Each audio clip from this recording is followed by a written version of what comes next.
literally all I do is like knit, knit, knit, knit, knit, knit around for probably another like a million hours.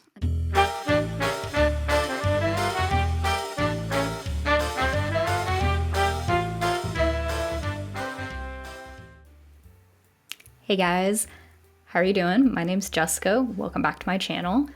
I'm the Needle and Floss, and this is the home of unique and modern cross stitch that I enjoy stitching. I also dabble in design. You can check out my Etsy shop and my Patreon. My Patreon is where you can see all of my designs a month early for cheaper, and also I might mail you some really cool other stuff, so check out my Patreon. You can also find me on Instagram and Twitter. So we're in a different location today. This is actually my office where I do my day job. I'm a software engineer, so I code all day on my computer. But I'm also just a little bit more set up to do filming, I think, in this location. I don't really have to bring as much stuff up and down the stairs, so I wanted to try this out. And also, you get to see my cross-stitch shelf that I keep back here. This is actually where I keep literally all my cross-stitch stuff. So I don't know if I can point. That is where I actually keep all my floss. I have a few Instagram posts on how I have dividers set up. Right now, there's 2 drawers just full of floss, and I think there's like,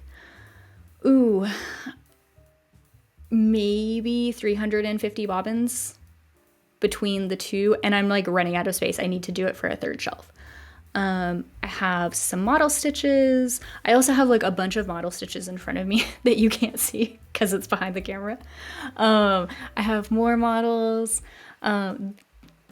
pointing this finger. That's all of my project bags. And then if I move that way, that's where all my yarn is. It's just kind of piled in. I guess it's not piled high enough where you can see it from this angle, but there is yarn in there.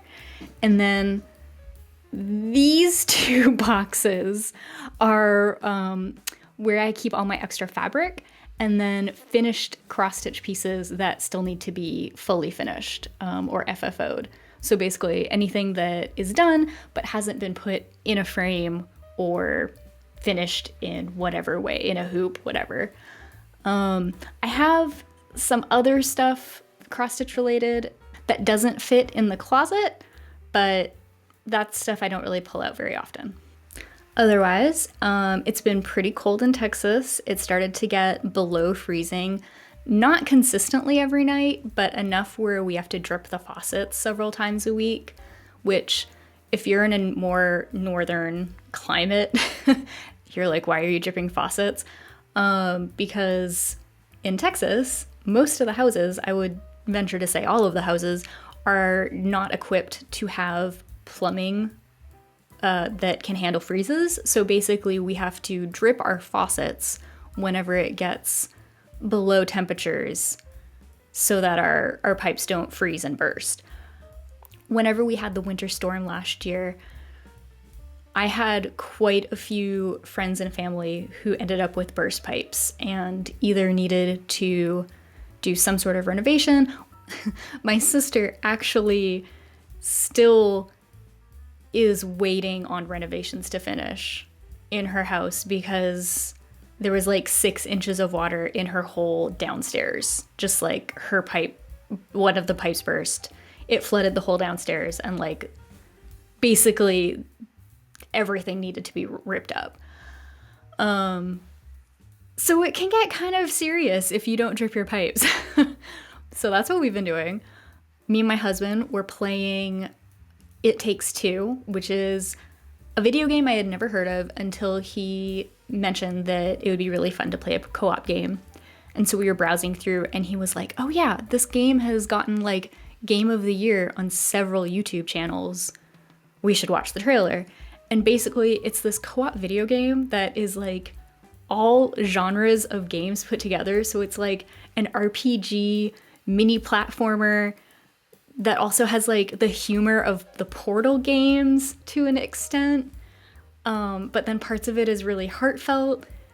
basically you're this married couple who's bickering, and this is literally at the very beginning of the game, and you're like thinking about getting a divorce, but then you magically turn into like these teeny tiny dolls, and you realize that you've been put under a magic curse by your daughter, like this, I don't know, 12-year-old daughter, maybe 10, I don't know.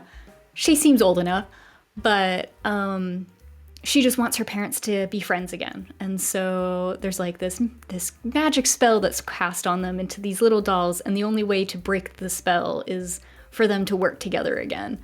So there's some really like cute scenes, and then there's some really funny scenes where they're like bickering, and I don't know. It's a really fun game. There's weird squirrels and dolls that come to life, and crazy like Mario Kart stuff. Like, it's all these different genres, and like you're platforming, and I don't know, it's crazy. It's fun. If you have someone to co-op, I would play it. So we beat that game earlier in January, and basically now our couch spending time together is my husband playing The Witcher 3, which he's already played. And I've watched the series. I'm starting to read the Witcher books. And I've only ever watched him play The Witcher 3 DLC. I've never actually watched him play The Witcher 3 storyline. So he's replaying it for like the third time. But I'm watching the storyline for the first time. So I'm on the couch and I get to make all the dialogue decisions, and I'm just doing that and cross-stitching while he plays the game. So it's been really fun. That's kind of been our spending time together time, and then also my cross-stitching time, which is really cool. So shop update. The last big thing to be released in the Etsy shop. Again, my pointing skills need work. But the Valentine's Day set, no, wrong finger. The Valentine's Day set has been released to Etsy. And so, and I finished all the flat folds. So let me grab one and show you how it turned out. Okay, so I did flat folds for the very first time. I started doing them right before I filmed the 2021 finished video, but now I finished all of them, and I can confidently say I could totally do flat folds in the future. They're actually a lot more approachable than I thought. I use the Fat Quarter Shop's flat fold tutorial.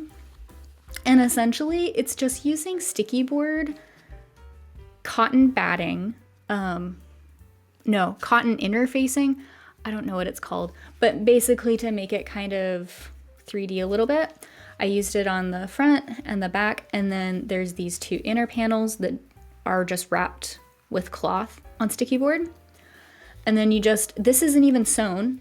This is literally just hot glued together. Like, this is a no-sew project, which for me is huge because I don't have a sewing machine and I don't like hand sewing.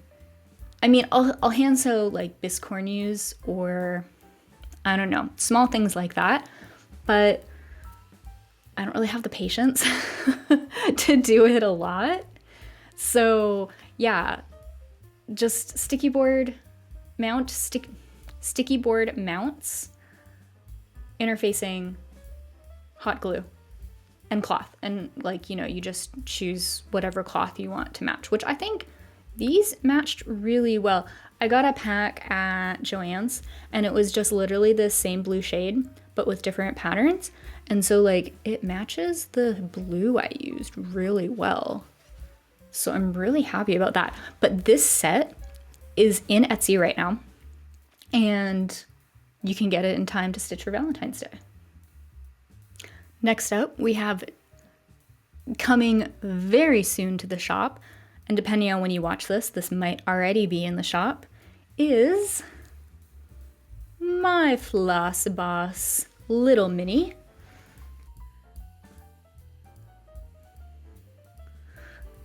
So it's a little miniature. I mean, it's not that mini. It's, I don't know, it's about 50 by 50 stitches.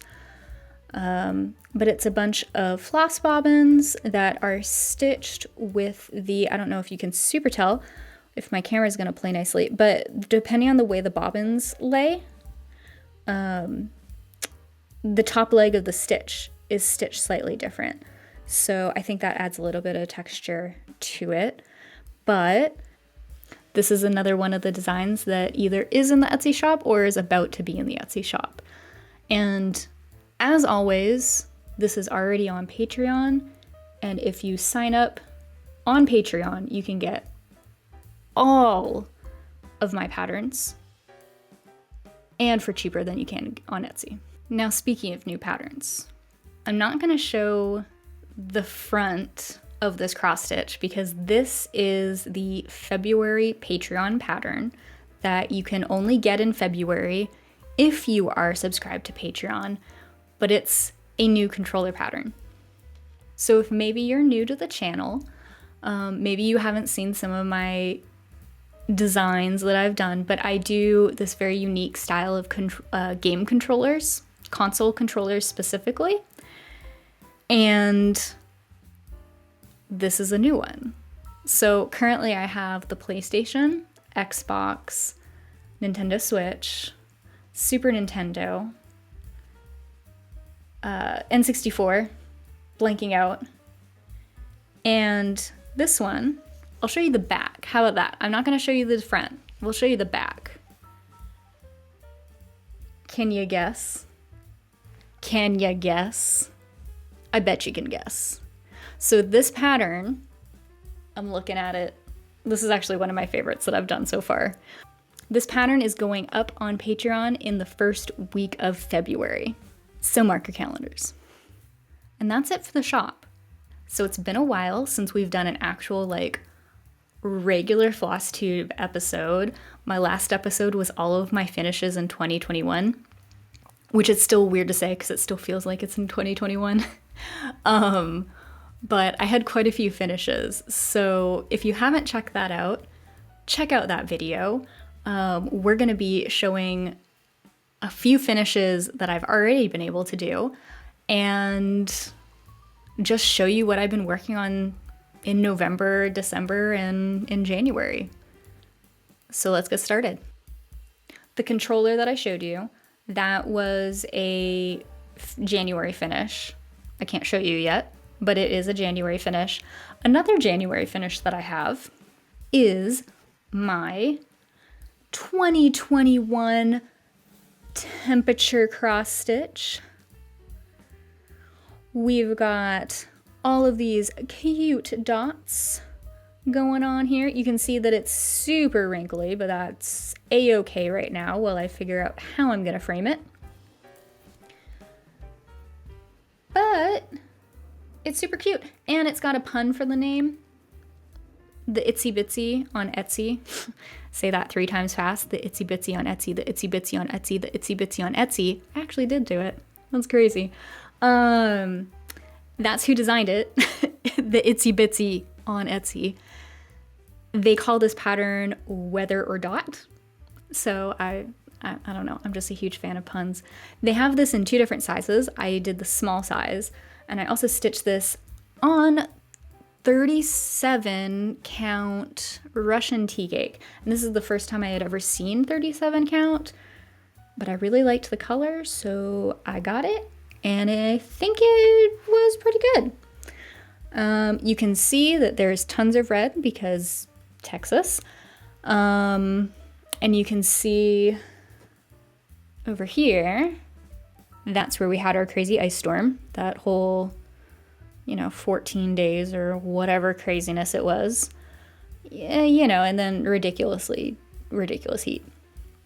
But yeah, this is the second year I've done a temperature tracker. I'm going to do one for 2022. I'm just kind of figuring out what pattern I want to use. I have some ideas, but I haven't started yet and I haven't settled yet. So we'll figure it out soon though. All right, this next one is it's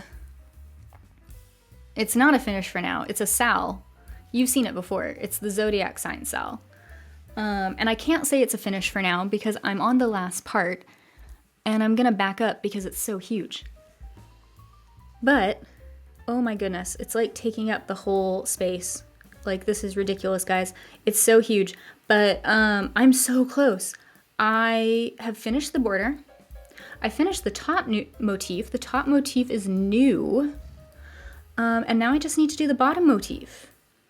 So yeah, I'm getting really close. And now that I have a little bit of a different setup, I'm wondering if maybe the beads, like maybe you can see the shine from the beads a little bit better.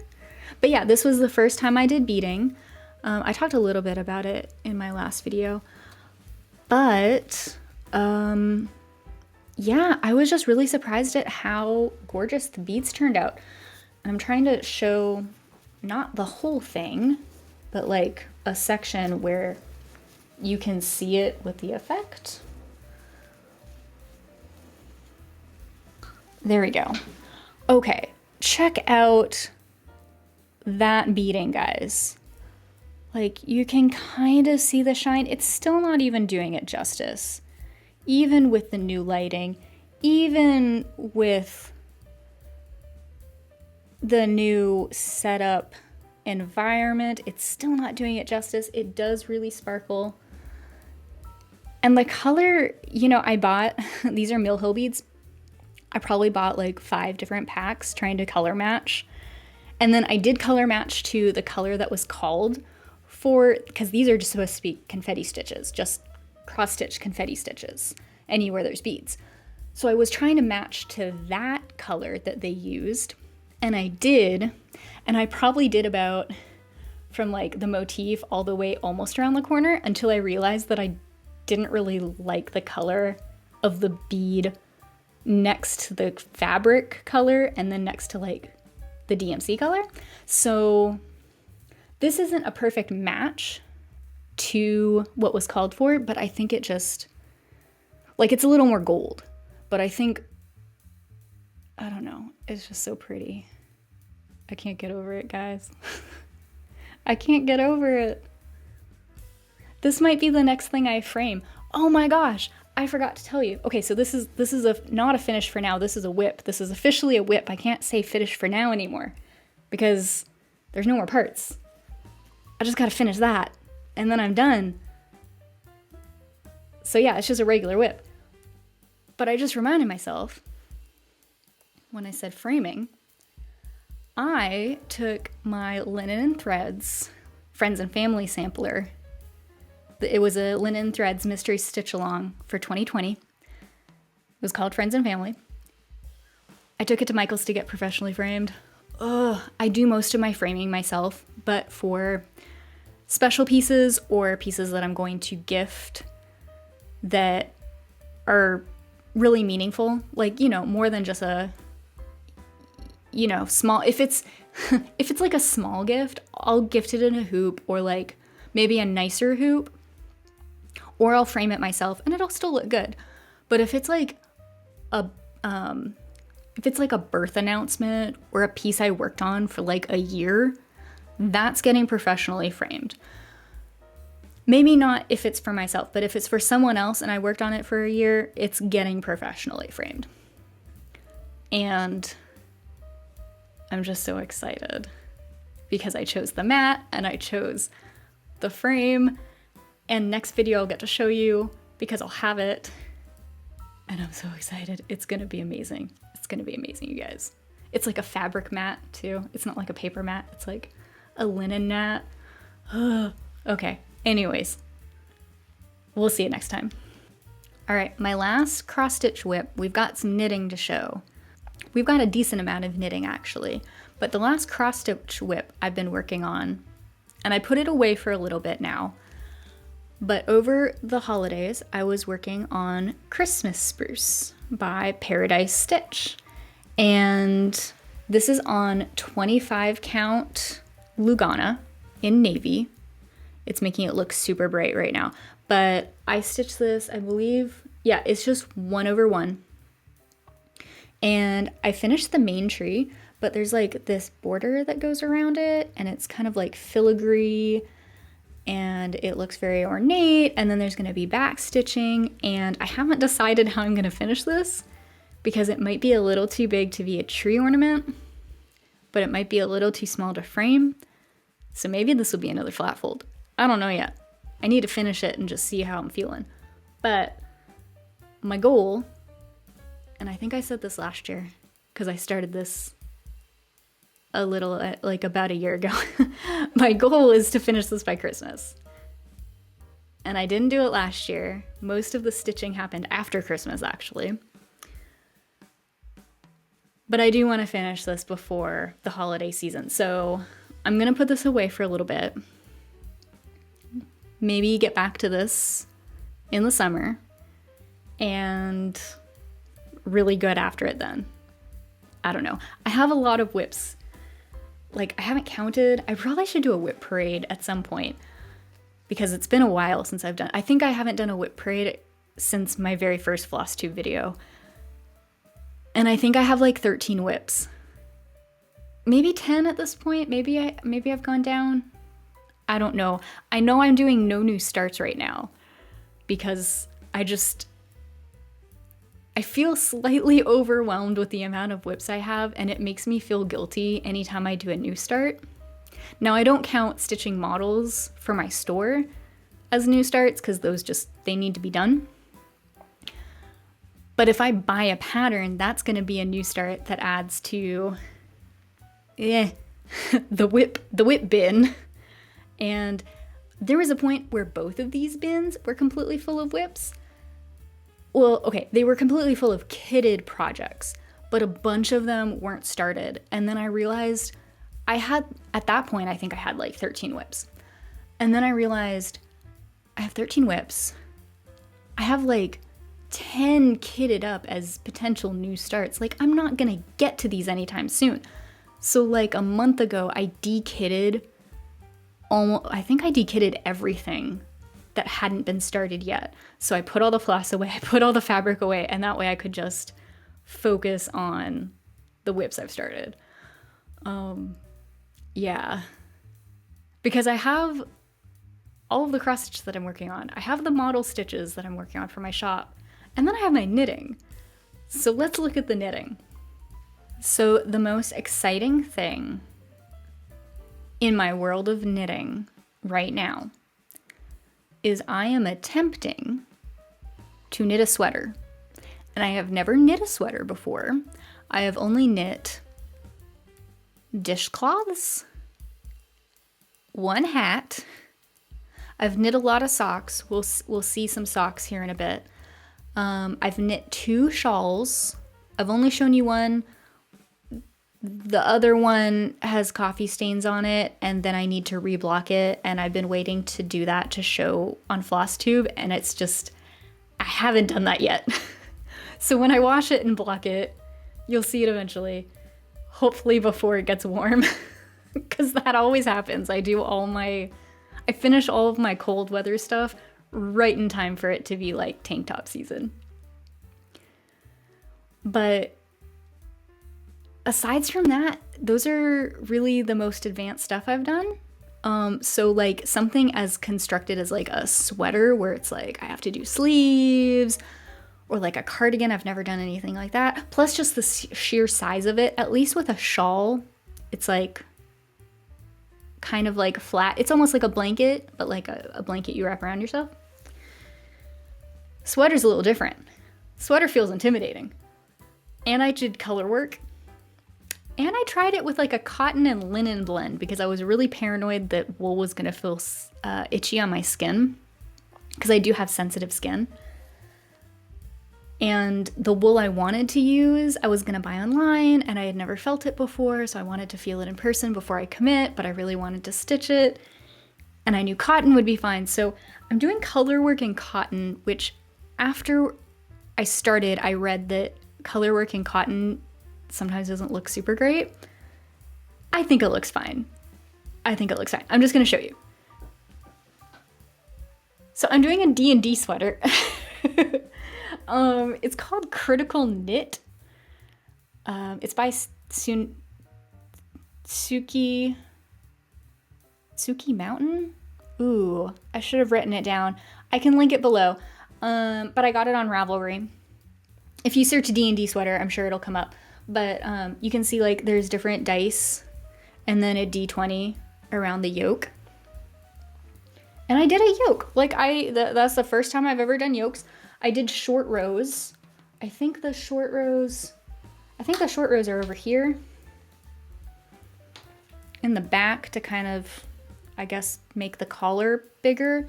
So that was my first time doing short rows, and short rows are pretty invisible, so you can't even really see them, but it was my first time doing them. It was my first time separating sleeves. Sorry if you hear my knitting needles hit the table. But it was my first time separating like sleeves and doing like body separation. And now I'm at the, I guess what you would call the boring middle, where I'm just knitting and knitting and knitting around. I'm also wondering if I chose too big of a size. I have no idea. I chose a large because that's typically, like, I'm a little bit bigger in the chest, so that usually fits me a little bit better, but I have no idea. And then I also read that color work doesn't stretch very well. So those two reasons I decided to do a large, but I have no idea if this is going to be too big or not. And I also have no idea that, like, cotton, how, like, if it's going to get too heavy, because I did swatch and block a gauge, and it seemed fine. It wasn't perfect, but it was close. But, like, that was 4 inches, and so I don't know, like, the weight of a sweater, if it's gonna stretch out more and get bigger. I've heard that happening. I have no idea, but I'm knitting a sweater, and it's like, you know, it seems like it'll be good. Just, you know, imagine me wearing a little cute D&D sweater. I think this is a good size. I think this is a good size. Maybe even a little tight. I don't know yet. Maybe not. Maybe it's gonna be great. I think this is gonna be great. I tried putting the yoke on, like, before I did the sleeve separation, because you're supposed to make sure that the yoke ends basically where, like, your underarm is. So you're supposed to make sure that it's long enough so that, like, your arms aren't, like, strangled. Because if it's too short, you just, like, keep knitting a little bit further down so that the holes go further down, right? So there's more room. So I tried doing that, but I realized that my knitting needles, I think these might only be like 32 inch. Maybe they're 42 inch. But anyways, I couldn't get the whole thing around me, so I couldn't really tell. It looked like it was long enough, though. Again, we'll see. This is first sweater. Anything could happen. I don't know. I'm really excited, though, because now it's turned into my mindless knitting project, which literally all I do is, like, knit around for probably another, like, 1,000,000 hours until I get to the bottom. So I don't know. I'm excited. I just hope I don't finish it right when it gets hot. We'll see. In other knitting news, I promised to show my favorite socks that I had ever knit last time. Not last time, but, like, last time. But they were in the wash whenever I wanted to film. So I specifically made sure I didn't wear them, just so I could film them. And then I'll probably put them on after I'm done filming, because they're clean and I want to wear them. But here they are. These are my favorite socks that I've ever knit. And I mean, it's not like I've knit a million pairs of socks. I literally have only been knitting for a year. I'm gonna guess, I mean, socks are definitely the thing I've knit the most in this past year. I want to say I have myself now 7 pairs of socks, and then I've knit like 3 pairs for other people. But out of that, these are my favorite. This is the Hermione's favorite sock pattern on Ravelry that I know is pretty popular. If you just search on Ravelry, you'll find it. I did a contrasting cuff heel and toe.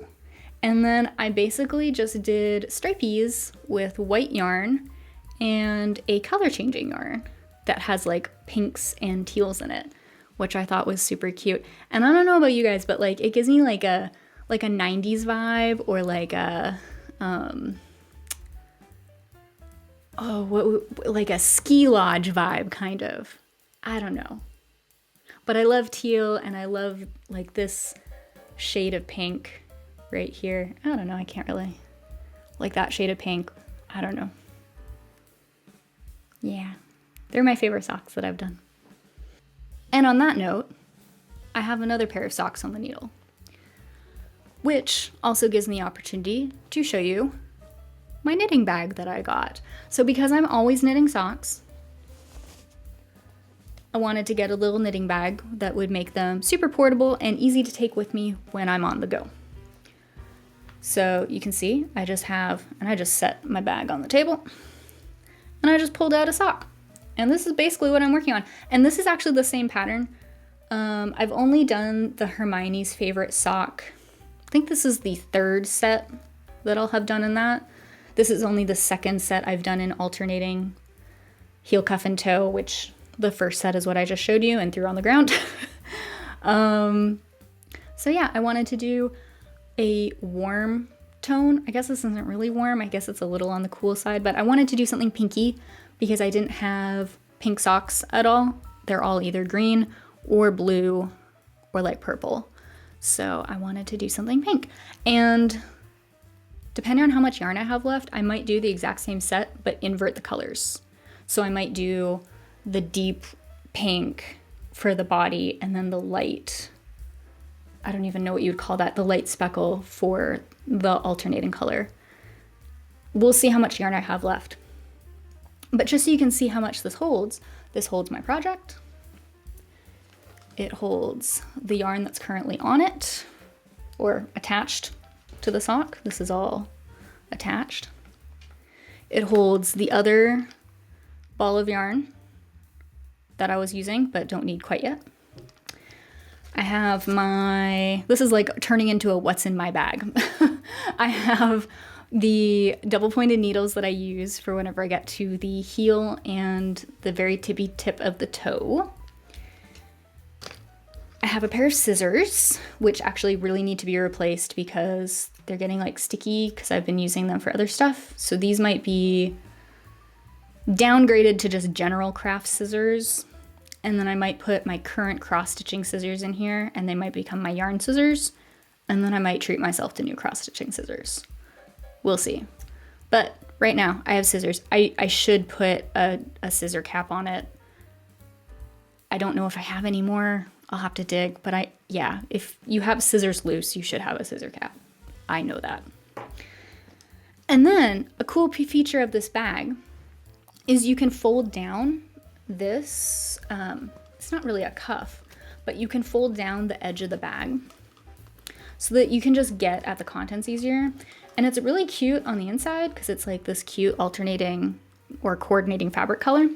But the cool thing is it also makes it easy to get to this D-ring that's on here. And on the D-ring, I have my darning needle for weaving in ends. I have a bunch of stitch markers. And because I knit socks so much, I treated myself to these wooden sock charts. So if I stitch socks for anyone, all I need to know is their shoe size, and I should approximately know how long to make their sock. So I just keep that in here too. And that's everything that I take with me whenever I want to go knit somewhere. So yeah, I just throw the tools on the bottom. I should get like a little notions pouch, and that way I can kind of keep everything separate and nothing's getting at the yarn. I'll do that eventually. It's a new bag. And then I can just put everything in. This is about how everything fits in the bag with just the top down. And then I can just fold it up and take it on the go. You can tie it up, you don't have to. I don't think I've actually said where I bought it. It is from the Knitted Soiree on Etsy. They have really cute stuff. I actually bought a second bag, but from a different seller, not because the knitted soiree, not because they're not awesome. I was just drawn to these other fabrics a little bit more for my bigger bag, because I want a bag for my sweater now. Like, having a bag where I can take my socks wherever I want is great. And now that I'm at a point where my sweater is just like mindless knitting and mindless knitting, I just want to take it with me. So I got a second bag. It's on the way. Maybe it'll be here by the time I film next. We'll see. But I think that's it. That's pretty much everything I've worked on for the past couple months. I'd love to hear what you think about my new space. New to you, not necessarily new to me. I'd love to hear what you've been working on. If you liked what you saw, don't forget to like and subscribe. And otherwise, I'll see you guys next time. See ya.